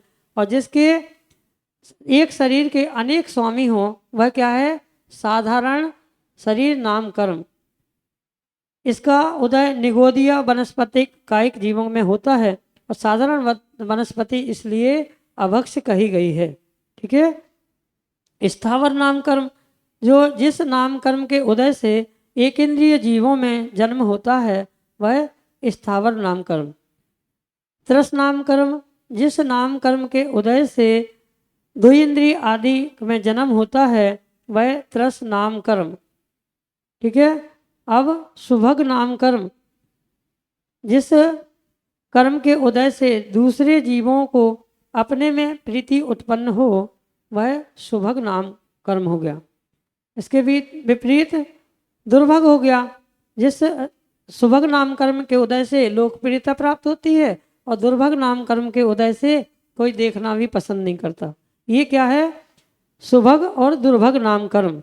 उसके बाद सुस्वर, जिसको लोग, कोई व्यक्ति होता है गाली भी देता है लेकिन फिर भी उसे सुनना पसंद करते लोग, और कोई बहुत अच्छा बोलता है, बहुत अच्छा बोलता है, फिर भी उसे सुनना नहीं पसंद करते हैं। तो जो जिसको सुनने के लिए लालायत रहते हैं, बोलो तो भैया कुछ तो बोलो, और कोई बोलता है अरे यार तुम चुप तो हो जाओ। ये क्या है, सुस्वर नाम कर्म, जिसके उदय से सुनना पसंद करते हैं, और कोई कितना भी मीठा बोले तब भी लोग पसंद नहीं करें, ये क्या है, दूसर नाम कर्म। इस तरह से नाम कर्म के आगे अब यशा कीर्ति, शुभ नाम कर्म और अशुभ नाम कर्म, जो जिस कर्म के उदय से शरीर के अवयव सुंदर हों वह शुभ नाम कर्म है, और जिसके उदय से शरीर के अवयव असुंदर हों वह अशुभ नाम कर्म कहा। आगे यशा कीर्ति और अयशा कीर्ति, जिस कर्म के उदय से जीव की कीर्ति, जीव का यश चारों तरफ फैलता है वह यशा कीर्ति नाम कर्म। और जिसके कोई व्यक्ति होता है वह कितना भी अच्छा करे लेकिन कोई कहने वाला नहीं मिलता कि तुमने अच्छा किया, और एक व्यक्ति होता है कि वो कुछ भी नहीं करे, उसके निमित्त मात्र से ऐसा हो जाता है, अरे तुमने कितना अच्छा किया प्रदीप जी। ये क्या है, ये यशा नाम कर्म का उदय है। ठीक है, जिसके उदय से ऐसा शरीर प्राप्त हो जो ना किसी को रोक सकता है और ना किसी के द्वारा जाता है, वह क्या है, सूक्ष्म नाम कर्म। और जो दूसरे के द्वारा रोकने वाला होता है और दूसरे के द्वारा रुकता है, वह बादर या स्थूल नाम कर्म कहलाता है। पर्याप्ति, जिस के उदय से अपने योग पर्याप्ति कितनी होती हैं, 6 प्रकार की पर्याप्ति होती हैं। उन पर्याप्ति को जिस कर्म के उदय से पूर्णता होती है वह पर्याप्ति नाम कर्म, और जिस कर्म के उदय से जीव उन पर्याप्तियों को पूर्ण नहीं करता, पूर्ण ना हो, वह अपर्याप्ति नाम कर्म। आहार वर्गणा, भाषा वर्गणा, मनोवर्गणा और शरीर के परमाणु, शरीर इंद्रिय आदि रूप परिणत होने वाली शक्ति को पर्याप्ति कहते हैं। ठीक है, अब ये नाम कर्म के ही भेद चल रहे हैं, हम बहुत सूक्ष्म रूप से समझ रहे हैं क्योंकि अपन को आगे बढ़ना है। तो अब निर्वृत्त पर्याप्तक और लब्ध पर्याप्तक, ये पर्याप्ति के 2 भेद होते हैं। आगे स्थिर अस्थिर नामकर्म और स्थिर नामकर्म को समझते हैं, जिसके उदय से धातु उपधातुएं अपने अपने स्थान पर स्थिर ना हो वह अस्थिर नामकर्म, और जिसके उदय से धातुएं अपने स्थान पर स्थिर रहती हैं। जो शरीर में जो धातुएं होती हैं, क्या चल रहा है, आगे बैठा देंगे, ध्यान रखना फिर, है ना। तो ये क्या है, अस्थिर नामकर्म।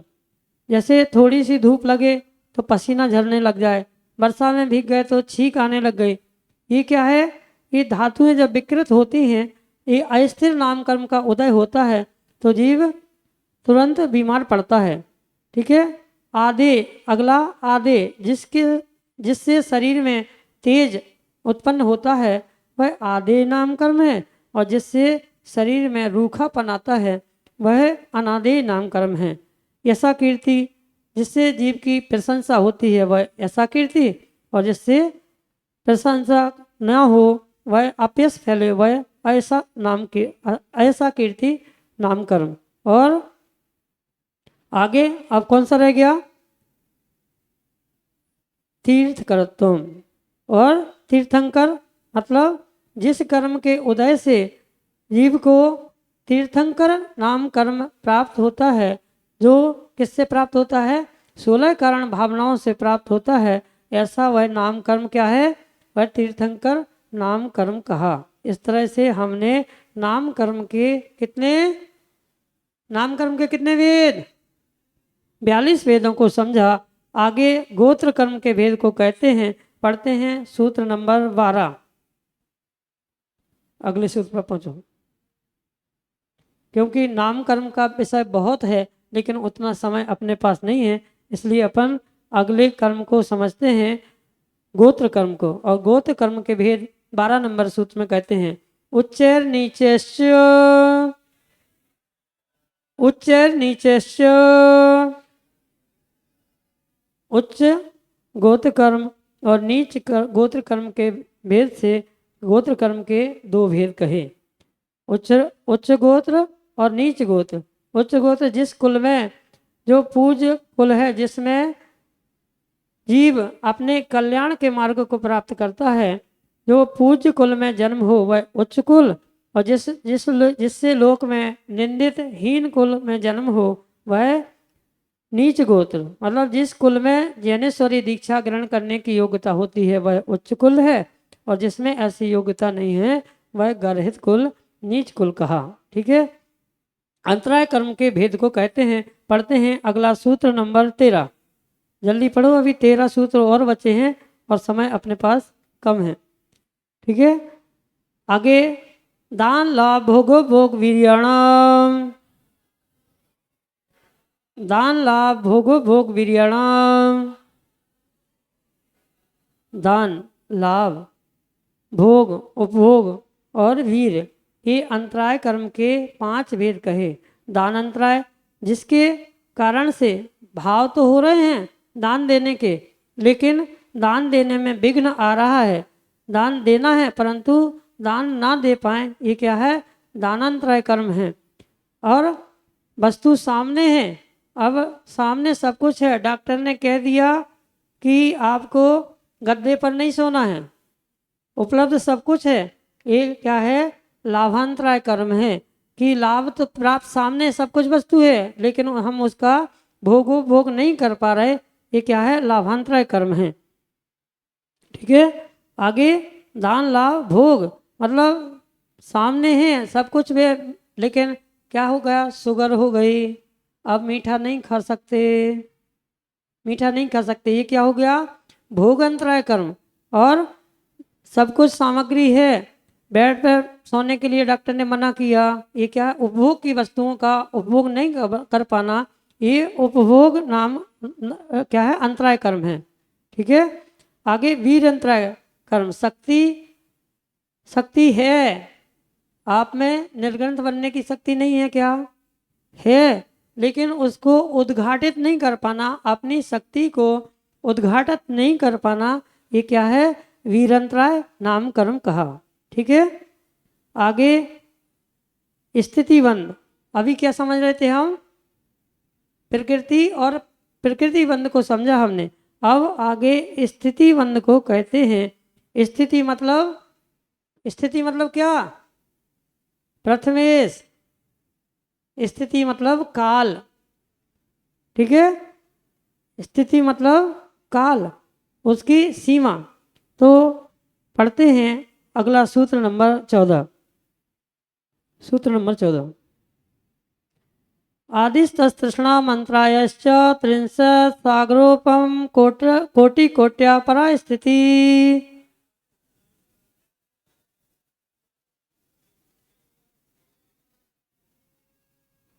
आदि यानी आदि नहीं, आदि मतलब प्रारंभ के, आदि की तीन प्रकृतियाँ यानी ज्ञानावर्णी, दर्शनावर्णी, वेदनी एवं अंतराय, इन चार कर्मों की उत्कृष्ट स्थिति कितनी कही, कोटा कोटि सागरोपम प्रमाण कही। ये एक माप का प्रमाण है, क्या हुआ, एक काल की गणना का एक प्रमाण है, इसको कहा। अब मोहिनी कर्म की उत्कृष्ट स्थिति को कहते हैं सप्ततिर्मोहिनीयस्य, सप्ततिर्मोहिनीयस्य, मोहिनी कर्म की उत्कृष्ट स्थिति कितनी, 70 कोड़ा कोड़ी सागरोपम कही गई है। मोहिनी कर्म के उदय होने पर 70 कोड़ा कोड़ी सागरोपम प्रमाण क्या होगा, आपको दर्शन मोहिनी चारित्र और सम्यक दर्शन की प्राप्ति नहीं हो सकती। आगे नाम और गोत्र कर्म की उत्कृष्ट स्थिति को कहते हैं विंशतिर नाम गोत्र्यो, विंशतिर नाम गोत्र्यो, विंशत नाम और गोत्र कर्म की उत्कृष्ट स्थिति 20 कोड़ा कोड़ी सागरोपम प्रमाण कही है। ये सब आयु वहाँ पर उसका प्रमाण काल बता रहे हैं कि इनकी कितनी स्थिति रहेगी। आगे आयु कर्म की उत्कृष्ट स्थिति को कहते हैं त्रायस्त्रिंशत् सागरोपमाण्याउष, त्रायस्त्रिंशत् सागरोपमाण्याउष, 33 सागरोपम प्रमाण आयु की, आयु कर्म की उत्कृष्ट स्थिति है। और यह कहाँ है, हमने पढ़ा था सर्वार सिद्धि के देवों की उत्कृष्ट आयु कितनी, कितनी, 33 सागर, और सातवें नरक की, सातवें नरक की भी 33 सागर, इस अपेक्षा से ये उत्कृष्ट आयु कही। अब वेदनी कर्म की जघन्य स्थिति कहते हैं अपरा द्वादश मुहूर्ता वेदनीयस्य, अपरा द्वादश मुहूर्ता वेदनीयस्य, अपरा यानी वेदनीय कर्म की जघन्य स्थिति कितनी, 12 मुहूर्त प्रमाण कही है। सुख अगर है तो सुख भी कम से कम कितना, 12 मुहूर्त का, और दुख भी आया है तो कम से कम 12 मुहूर्त प्रमाण तो आपको भोगना ही भोगना पड़ेगा। ये किसकी, वेदनीय कर्म, क्योंकि वेदनीय कर्म का स्वरूप हमने समझा था, जो सुख दुख का अनुभव कराता है वह वेदनीय कर्म है, और उसकी जघन्य स्थिति कितनी है? 12 मुहूर्त है, 12 मुहूर्त प्रमाण कही है। अब नाम एवं गोत्र कर्म की जघन्य स्थिति को कहते हैं। नाम गोत्रो रष्टो, नाम गोत्र्यो रष्टो, नाम और गोत्र कर्म की जघन्य स्थिति 8 मुहूर्त प्रमाण कही है। अन्य कर्मों की जघन्य स्थिति कहते हैं, मतलब वेदनी का कह दिया, नाम का कह दिया, गोत्र का कह दिया। अब कौन कौन से बचे? दर्शनावर्णी, ज्ञानावर्णी, मोहिनी, आयु और अंतराय। तो इनकी जघन्य स्थिति, जघन्य मतलब कम से कम। आंसू, खड़े हो जाओ, खड़े हो जाओ, खड़े हो जाओ, भानु के बगल में बैठ जाओ, जाओ बैग लेके बैठ जाओ उधर। फिर ठीक, अब पूरी क्लास में खड़ा करेंगे, है ना, ध्यान रखना है। तो आगे इन कर्मों की जघन्य मतलब कम से कम। शेषाणाम मंत्र मुहूर्ता, शेषाणाम मंत्र मुहूर्ता, शेष कर्म जो हैं ज्ञानावर्णी, दर्शनावर्णी, मोहिनी, आयु और अंतराय, इनकी जघन्य स्थिति अंतर मुहूर्त है। अंतर मुहूर्त मतलब एक समय से अधिक और हाँ 2 समय से लेकर 48 मतलब 48 मिनट से कम, हाँ एक समय कम, ये क्या हो गई? अंतर मुहूर्त हो गया। ठीक है। अब अनुभाग बंध का लक्षण कहते हैं, पढ़ते हैं सूत्र नंबर 21। विपाकोनुभवा, विपाकोनुभवा,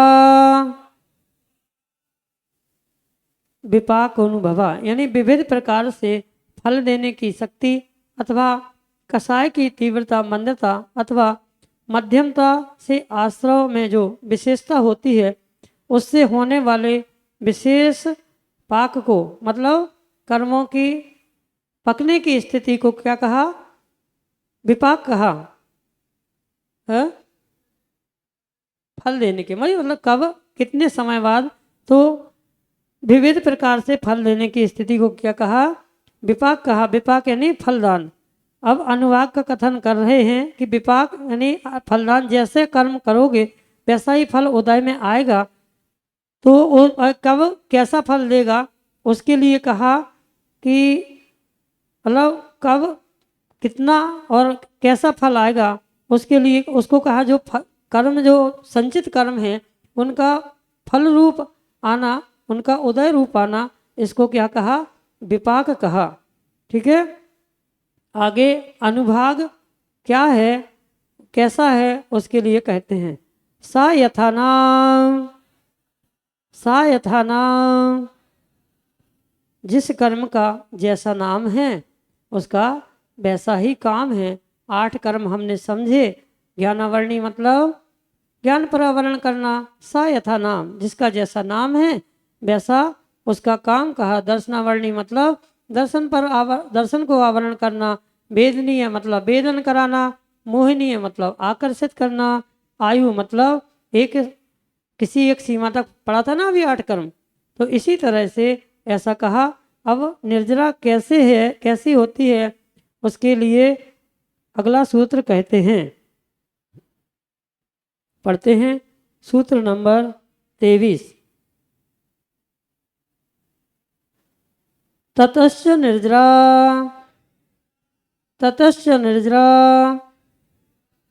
और ततश्च निर्जरा, जब विपाक हो जाएगा मतलब जब कर्म परिपक्व हो जाएगा, पूर्ण हो जाएगा, तो क्या होगा?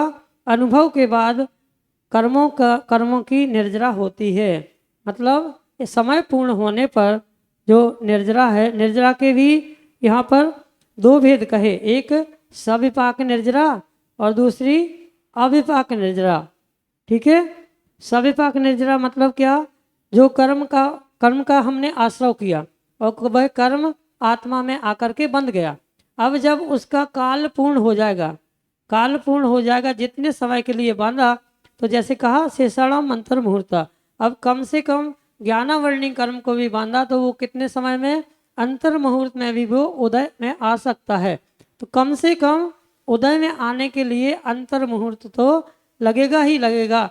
इस तरह से जो उस अंतर मुहूर्त में जो उदय में आया उसका क्या हुआ, ये सविपाक हो गया। मतलब अपने समय पर कर्म का फल देना, ये क्या है, सविपाक निर्जरा। और दूसरी अविपाक निर्जरा।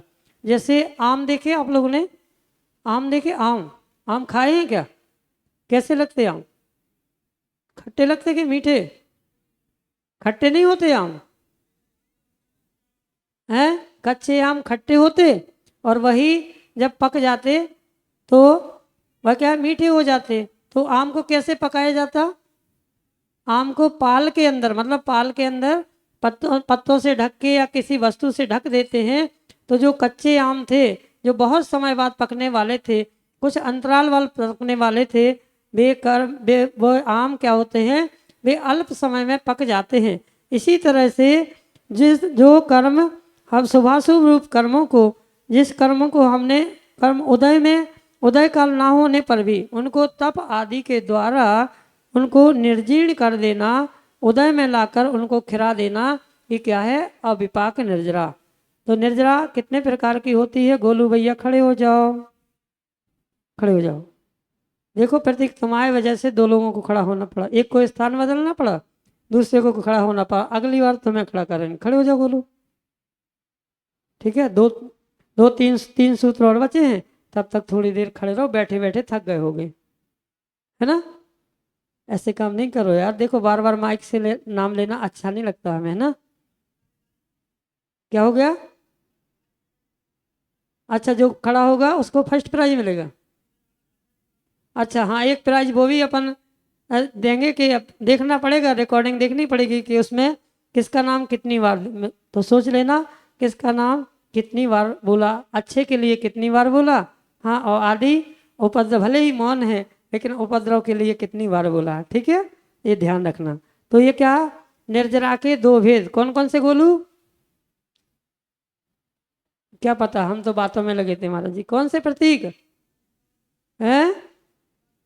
हाँ, और हैं कौन सी? सविपाक और नकल करा दो। हाँ, आगे पीछे से सुन लो, सब लोग बता रहे हैं, ध्यान से सुनो बेटा, थोड़ा सा समय और। हाँ वही तो कह रहे, ध्यान से सुनो, थोड़ा बैठ जाओ गोलू, नहीं तो हमें पाप लगेगा फिर। तो सविपाक निर्जरा और अविपाक निर्जरा, मतलब समय पर कर्मों का आकर के फल देना, ये सविपाक निर्जरा है। और समय के पूर्ण ही कर्मों को तप आदि के द्वारा निर्जीर्ण कर देना, उनको नष्ट कर देना, ये क्या है, अविपाक निर्जरा। ठीक है, अब आगे बस 3 सूत्र और बचे हैं और अपना समय पूर्णता की ओर है। पढ़ते हैं प्रदेश मंद का स्वरूप। पहले प्रकृति, स्थिति, अनुभाग और अब प्रदेश बंद। 4 प्रकार के बंद बताए थे ना। बंद कितने प्रकार के? 4 प्रकार के। पहला प्रकृति, स्थिति, अनुभाग और प्रदेश बंद। अब प्रकृति और अनुभाग, स्थिति और प्रदेश को हम कैसे समझेंगे? कैसे समझेंगे? तो उसको समझने का बहुत सरल सा तरीका है। जैसे आप लोगों का सर दर्द होता है, सर दर्द होता है आप लोगों का कभी? सभी का होता है, होता ही है। लगभग जितने यहाँ पर बैठे 90 के 100% ऐसे व्यक्ति होंगे, कभी ना कभी तो सर दर्द होता ही होता है। तो सर दर्द होता तो गोली खाते आप लोग? क्या है, दवाई खाते? कोई नहीं खाते, बाम लगा लेते, झन्नाटा सूंघ लेते। हाँ भानु, सही है, हर बार झन्नाटा नहीं सूंघते बेटा, जब सर दर्द होता ना तो गोली भी खाते। तो उस हमें बंद को ही समझने, या बंद के स्वरूप को समझने का बहुत सरल सा उपाय है। तो पहला क्या है? प्रकृति, किसके कारण सर दर्द हुआ, उस कारण को समझना, ये क्या है, प्रकृति। प्रदेश, प्रकृति स्थिति, मतलब जैसे सर दर्द हो रहा था तो सर दर्द के लिए आपने टैबलेट ली। अब वो टैबलेट ली तो उस टैबलेट का स्वभाव क्या है? दवाई का स्वभाव क्या है? दर्द को दूर करना। ठीक है, साता का उदय होगा तभी होगा, लेकिन फिर दवाई भी कब काम करती जिनेन्द्र पंडित जी? जब साता का उदय होगा। तो साता का उदय में पहला प्रकृति, उसकी प्रकृति कैसी है, उसका स्वभाव कैसा है। दूसरा स्थिति, मतलब कितने काल कितना है। तीसरा तीसरा अनुभाग, कितनी मात्रा में गोल लेना। कोई एक गोली खाता उससे उसका सर दर्द ठीक हो जाता, कोई 2 भी खा ले, 3 भी खा ले, 5 भी खा ले, फिर भी सर दर्द ठीक नहीं होता। तो ये क्या है, ये स्थिति और प्रदेश, मतलब कि अंश में, कितने अंश में ये लेना, ये क्या है, प्रदेश बंद। इस तरह से ये बंद के 4 भेद हमने समझे। कौन कौन से? प्रकृति, स्थिति, अनुभाग और प्रदेश बंद। तो प्रदेश बंद का स्वरूप क्या है, उसके लिए यहाँ पर 24 नंबर के सूत्र में कहते हैं। पढ़ते हैं 24 नंबर का सूत्र। नाम प्रत्यासर्तो योग विशेषात् सूक्ष्म क्षेत्रावगाह स्थिता सर्वात् प्रदेशेषु अनंतानंत प्रदेश।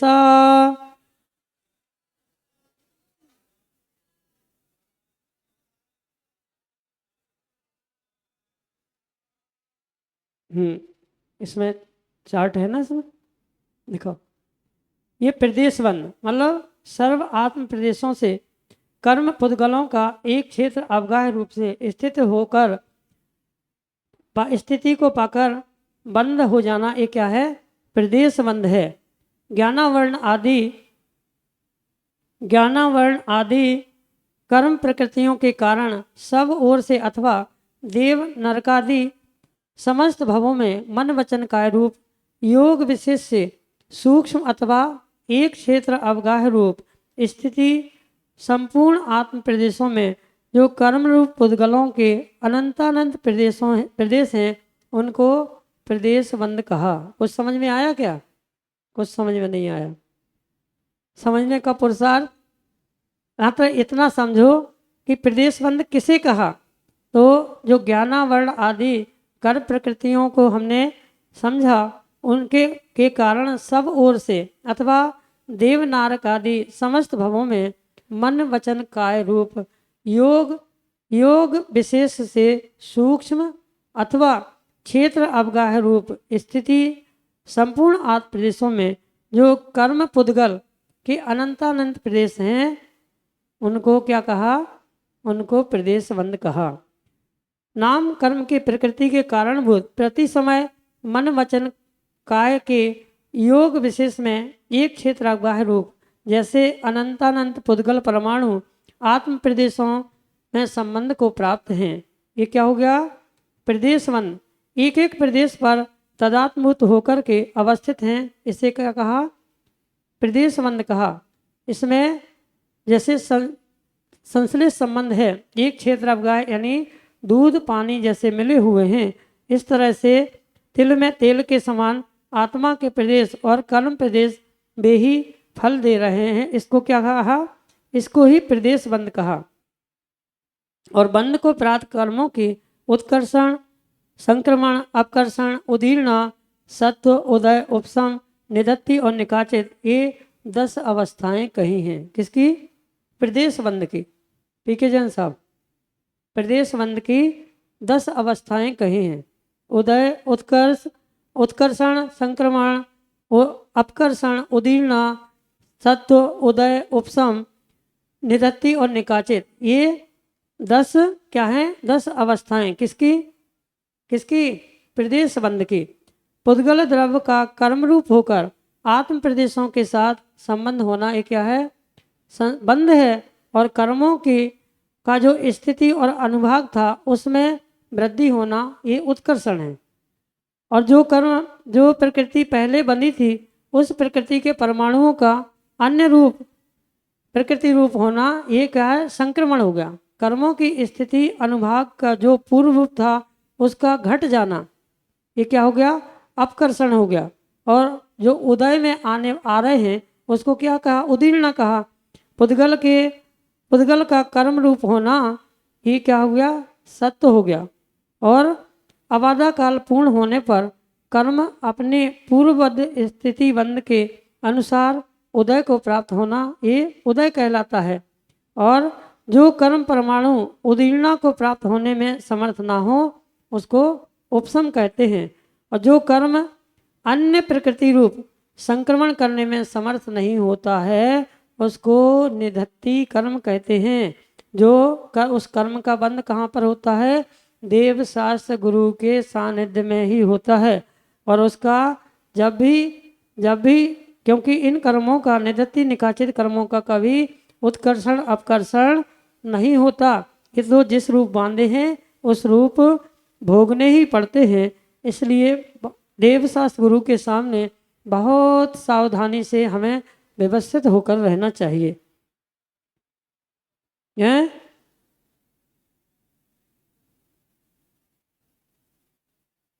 बताओ पी के जैन साहब। तीर्थंकर प्रकृति, जिनेन्द्र पंडित जी का कहना है कि तीर्थंकर प्रकृति निकाचित में आएगी क्या है? निकाचित की परिभाषा क्या? जो कर्म अन्य प्रकृति रूप संक्रमण करने में उत्कर्षण अपकर्षण करने में समर्थ नहीं है वो निकाचित कर्म है। तीर्थंकर प्रकृति क्या है? भोगना ही पड़ेगी। तो ठीक है, आगे पुण्य प्रकृतियों को कहते हैं। पुण्य प्रकृतियाँ क्या है उसके लिए अगला सूत्र नंबर 25। सद्वेद शुभ आयुर्नाम गोत्राणी पुण्यम। साता वेदनीय, शुभ आयु, शुभ नाम, शुभ गोत्र, ये क्या है? ये पुण्य प्रकृतियां हैं। साता वेदनी जिससे सुख प्राप्त होता है। शुभ आयु, शुभ आयु कौन सी? शुभ आयु कौन सी? 3 प्रकार की आयु को शुभ माना, जिस आयु को प्राप्त करके, जिस पर्याय को प्राप्त करके हम उस कल्याण के मार्ग की ओर अग्रसर हो सकें, जिसमें सम्यक प्राप्त करने की संभावना हो। ये सम्यक तो नरक में भी होता है, लेकिन नरक को क्या कहा? नरक को शुभ नहीं कहा। ठीक है, तो शुभ आयु, शुभ नाम, शुभ गोत्र, ये क्या है? ये पुण्य प्रकृतियां हैं।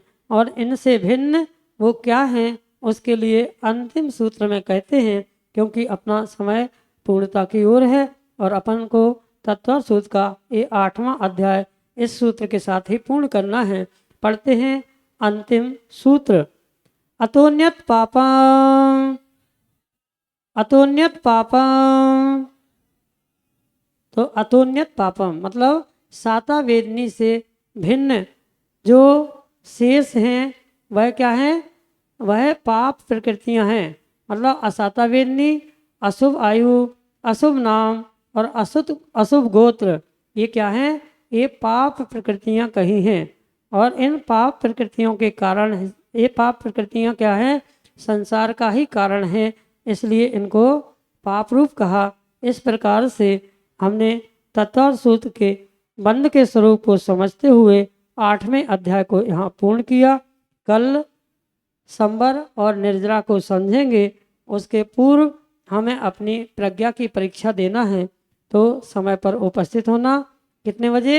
1:15 पर, 1:15 पर आपका पेपर होगा और पेपर सभी को देना अनिवार्य है। ठीक है, आज शाम को भी अभी विशेष प्रतिक्रमण जो परम पूज्य मुनिश्री के द्वारा कराया जाएगा, उसमें जैसी बैठने की व्यवस्था की थी उसी व्यवस्था के अनुसार सभी बैठेंगे और अपने पूर्व अर्जित उन पाप कर्मों के प्रक्षालन के लिए हम सभी लोग सामूहिक रूप से प्रतिक्रमण के लिए उपस्थित होंगे। आज के लिए इतना ही। आगे पुनः तत्व सूत्र को संबर और निर्जरा के माध्यम से समझेंगे। ओम नमः नमो रियंताणम, नमो सिद्धाणम, नमो आयरियाणम, नमो अध्यायाणम, नमो लोए सब साहुणम। जिन